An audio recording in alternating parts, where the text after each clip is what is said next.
Imaginem um homem que viveu há 5 séculos, mas cujas ideias parecem ter sido enviadas diretamente do futuro. Quase todos reconhecem o sorriso enigmático da Mona Lisa ou a perfeição geométrica do homem vitruviano. Mas, por trás dessas imagens icônicas, reside um mistério muito mais profundo e complexo. Leonardo da Vinci tornou-se um mito, uma figura quase divina que paira sobre a história da arte e da ciência como um gigante solitário. No entanto, raramente nos perguntamos com honestidade: quem era realmente o homem por trás do pincel e do carvão? Será que o conhecemos de fato ou apenas aceitamos a versão simplificada de um gênio universal que a história nos vendeu? Para desvendar a verdadeira essência de Leonardo, precisamos mergulhar não apenas em suas pinturas acabadas, mas no caos fascinante de seus cadernos privados, onde a alma de um homem inquieto permanece viva e pulsante. Escondidos por centenas de anos após sua morte, os códices de Leonardo representam um dos maiores tesouros intelectuais da humanidade. São milhares de páginas cobertas por uma caligrafia densa, desenhos anatômicos assustadoramente detalhados, diagramas de máquinas de guerra e reflexões filosóficas profundas. Ao folhearmos essas páginas, percebemos que a mente de Leonardo era um redemoinho incessante de perguntas sem fim. Ele não separava a ciência da arte. Para ele, observar a curvatura exata de uma asa de pássaro era tão vital quanto entender a perspectiva de uma paisagem ou o brilho de uma lágrima. Esses cadernos não eram destinados à publicação imediata, o que os torna um registro bruto e honesto de uma obsessão sem limites pela compreensão total do universo. Uma das características mais intrigantes e famosas desses manuscritos é a escrita especular de Leonardo. Ele escrevia da direita para a esquerda, de tal forma que suas anotações só podiam ser lidas com facilidade quando colocadas diante de um espelho. Durante muito tempo, alimentou-se a teoria de que esse era um código secreto deliberado para proteger suas ideias heréticas ou invenções militares dos olhos curiosos da Inquisição ou de rivais invejosos. Contudo, a explicação histórica pode ser bem mais pragmática e humana. Leonardo era canhoto e, em uma época em que se usava pena e tinta fresca, escrever da direita para a esquerda impedia que sua própria mão borrasse as palavras recém-escritas no papel. Essa dualidade entre o mistério sobrenatural e a praticidade funcional define perfeitamente sua existência na Terra. A trajetória extraordinária de Leonardo foi moldada por uma exclusão social fundamental logo no início de sua vida. Ele nasceu como um filho ilegítimo, fruto de um encontro fugaz entre um notário influente e uma jovem camponesa chamada Caterina. Por não ser um filho legítimo, as portas das carreiras tradicionais da elite de Florença, como o direito ou a medicina acadêmica, estavam irremediavelmente fechadas para ele. No entanto, o que inicialmente parecia ser uma maldição social tornou-se sua maior fonte de liberdade criativa. Sem a obrigação de decorar textos em latim ou grego nas universidades rígidas e dogmáticas da época, Leonardo foi forçado a se tornar um autodidata total. Sua única e verdadeira mentora foi a própria natureza. Ele não aceitava verdades prontas. Ele precisava ver, tocar e experimentar tudo por conta própria. Leonardo frequentemente se autodenominava um homem sem letras. Ele sentia o peso de não ter uma educação clássica formal. Mas foi justamente essa lacuna que o transformou em um mestre absoluto da experimentação prática. Enquanto os estudiosos de seu tempo perdiam-se em debates teóricos áridos sobre textos antigos, Leonardo estava nas margens dos rios, observando como a água formava redemoinhos complexos ou dissecando flores para entender o segredo de seu crescimento. Ele acreditava firmemente que a experiência era a mãe de toda a certeza. Sua mente não conhecia fronteiras entre as disciplinas. Para ele, a botânica, a mecânica e a pintura eram apenas facetas diferentes de uma única e grandiosa realidade universal. O que hoje muitas vezes chamamos de um dom divino era, na verdade, uma disciplina obsessiva alimentada por uma curiosidade radical e incansável. Leonardo não nasceu sabendo tudo. Ele simplesmente nunca parou de perguntar o motivo de todas as coisas. Ele via o mundo com os olhos curiosos de uma criança e a precisão técnica de um cirurgião experiente. Antes de continuarmos a explorar os segredos mais sombrios de suas dissecações e suas máquinas de guerra, inscreva-se no canal e conte para a gente nos comentários de onde você está assistindo.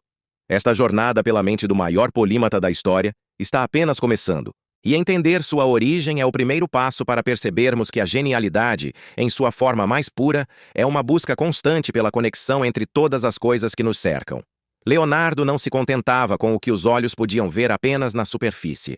Para ele, a beleza da pele era apenas uma fachada que escondia uma mecânica divina e complexa que precisava ser revelada. Em uma época em que o corpo humano era considerado um templo sagrado e praticamente intocável pelas leis da Igreja, Leonardo desafiou os tabus religiosos e sociais ao descer aos porões úmidos e escuros de hospitais em Florença e Milão.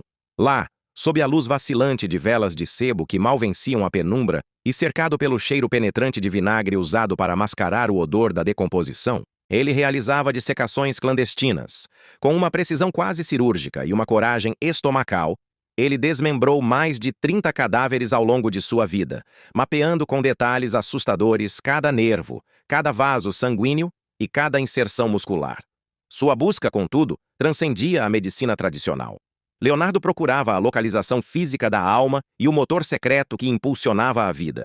Seus desenhos anatômicos, que mostravam desde o feto no útero até a complexidade das válvulas do coração humano, estavam séculos à frente de qualquer tratado médico de sua era, revelando que ele via o corpo não como uma massa inerte, mas como a máquina mais perfeita já criada pela natureza. Entretanto, essa mesma mão capaz de desenhar com extrema delicadeza os tendões de um braço humano também se dedicou a projetar os mais terríveis instrumentos de destruição em massa.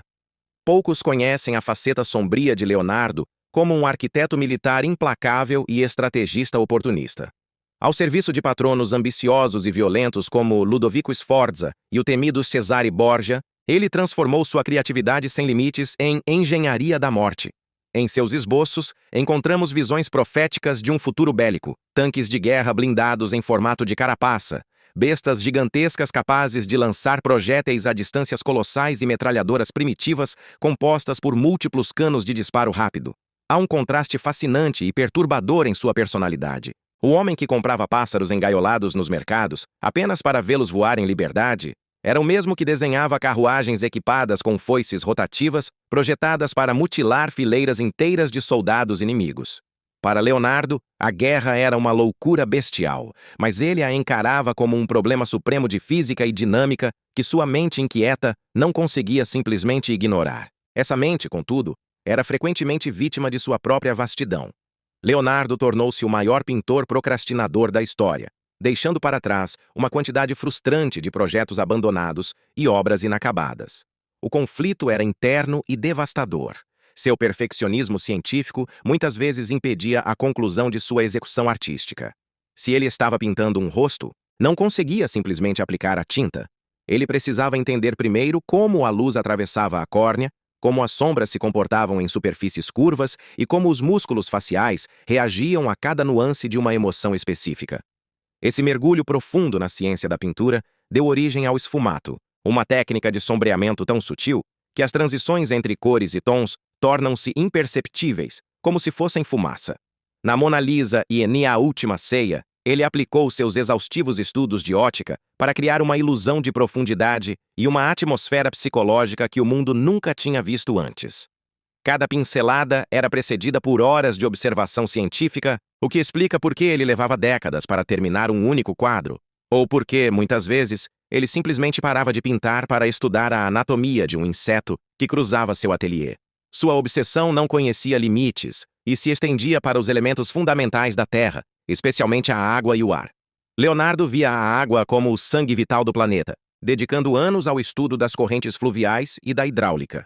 Ele projetou canais e sistemas de irrigação que pareciam impossíveis para sua época, sempre tentando domar a força bruta da natureza através da lógica matemática.